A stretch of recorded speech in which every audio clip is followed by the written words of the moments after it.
শুনলেন তো পাশা আমাকে হুমকি দিচ্ছে।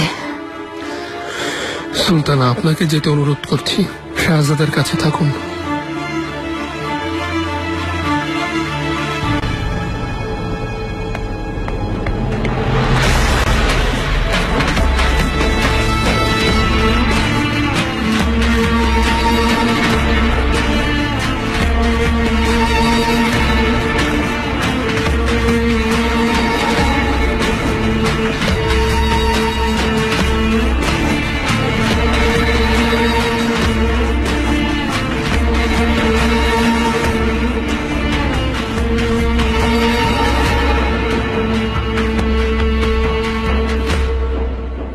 নিশ্চয়ই বিশ্বাস করেছেন পাশা, সুযোগ তো পেয়ে গেছেন।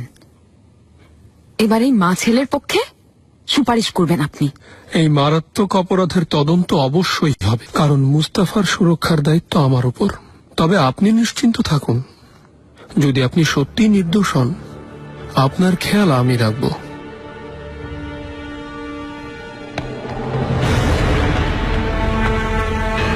যাব না? ভেতরে এসে হুররাম। সুলেমান, এই প্রাসাদে আসার পর থেকে আমাকে একের পর এক অপবাদ দেয়া হয়েছে, কিন্তু এই অপবাদ ভয়ঙ্কর। নিজেদের দোষ ঢাকতে আমাকে ফাঁসানোর চেষ্টা করছে।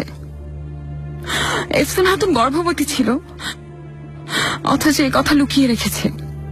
প্রচলিত নিয়ম মেনে চলেনি। ওই মেয়েকে রাতের অন্ধকারে লুকিয়ে অন্য জায়গায় পাঠিয়ে দিচ্ছিল। মুস্তাফা এখনো ছোট, ভুল করতেই পারে, কিন্তু মাহিদেবরান ওকে বুঝিয়ে বলার বদলে বিপদে ঢেলেছে। আমি শুনে বেগম সুলতানাকে জানিয়েছি, তিনি তাই করেছেন যা ভালো মনে করেছেন। আমি এসব কথা জানি হুররাম, আম্মা বলেছেন।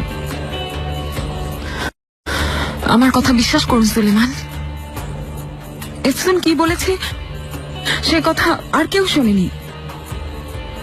হয়তো কিছুই বলেনি। আমাকে মিথ্যা অপবাদ দিয়ে প্রতিশোধ নিতে চাইছে, যাব না? তোমাকে আমার কথায় একটা কাজ করতে হবে। বলেই দেখুন সুলেমান, আপনার জন্য সব পারি, তা যাই হোক। তুমি কি আমার কথায় জীবন দিতে পারবে?